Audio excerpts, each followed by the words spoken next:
Hubungan antara fungsi eksponensial dan penyebaran virus corona. Halo semuanya, perkenalkan nama saya Jessica Serena Mialin, kelas 10 IPA 1. Pada video kali ini saya akan menjelaskan apa kaitan antara fungsi eksponensial dan COVID-19.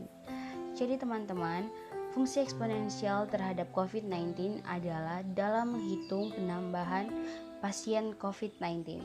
Sebelum itu, saya akan menjelaskan proses penerapan eksponensial. Proses penerapan eksponensial dibagi menjadi dua, yaitu kasus pertumbuhan dan kasus peluruhan. Tetapi pada video kali ini saya hanya membahas tentang kasus pertumbuhan saja. Kenapa demikian? Mari kita mulai saja videonya. Jadi teman-teman, sesuai dengan apa yang saya jelaskan sebelumnya, bahwa di video kali ini saya akan menjelaskan kasus pertumbuhan saja, karena kasus pertumbuhan inilah yang akan berkaitan dengan COVID-19 yang akan saya jelaskan nanti. Yang pertama, kita akan belajar pengertian pertumbuhan fungsi eksponensial. Pertumbuhan fungsi eksponensial adalah suatu keadaan di mana kuantitas tertentu meningkat dengan cepat seiring berjalannya waktu.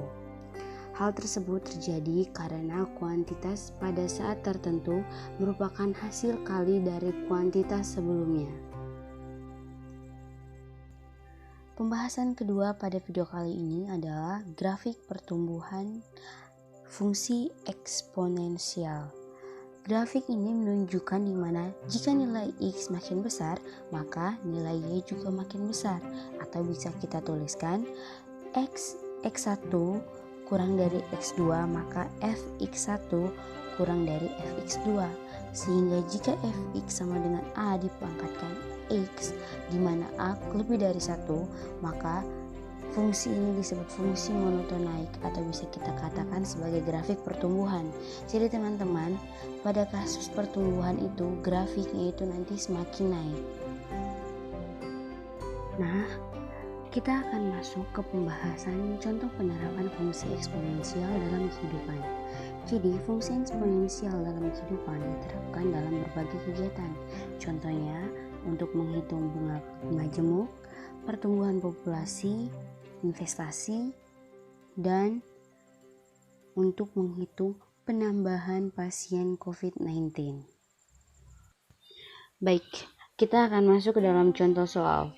Contoh soal, diketahui pada tanggal 15 Mei 2020 terdapat 100 orang yang positif COVID-19 di Kota Malang yang dirawat di rumah sakit karena kondisinya yang masih sehat dan termasuk dalam kelompok orang tanpa gejala.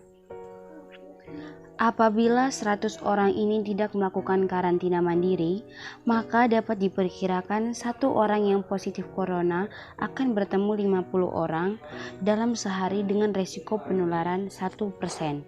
Berapakah jumlah orang yang positif COVID-19 setelah hari ke-7? Hal pertama yang kita lakukan dalam mengerjakan soal ini adalah kita menulis apa saja yang telah diketahui dalam soal. Yang pertama, NO sama dengan jumlah mula-mula yaitu 100, presentasi resiko penularan sama dengan 1%, dan rata-rata bertemu orang sama dengan 50. I didapat dari P kali R atau presentasi dikali dengan rata-rata. 1% dikali dengan 50 hasilnya 0,5. Selanjutnya yang ditanya adalah NT atau N7. Penyelesaian, kita menggunakan rumus umum pertumbuhan fungsi eksponensial, yaitu NT sama dengan NO dikali 1 ditambah R kali P pangkat T. R kali P itu bisa kita tulis dengan I.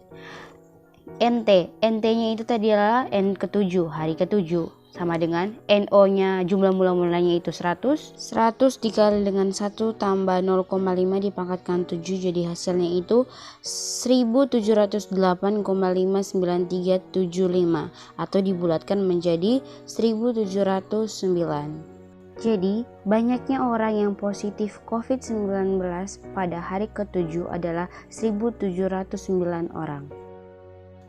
Jadi mengapa pada awal video saya katakan bahwa grafik pertumbuhan fungsi eksponensial itu akan semakin meningkat? Kita lihat saja pada contoh soal ini. Dalam 7 hari terjadi peningkatan yang sangat drastis, yaitu dari 100 mencapai 1.700 orang.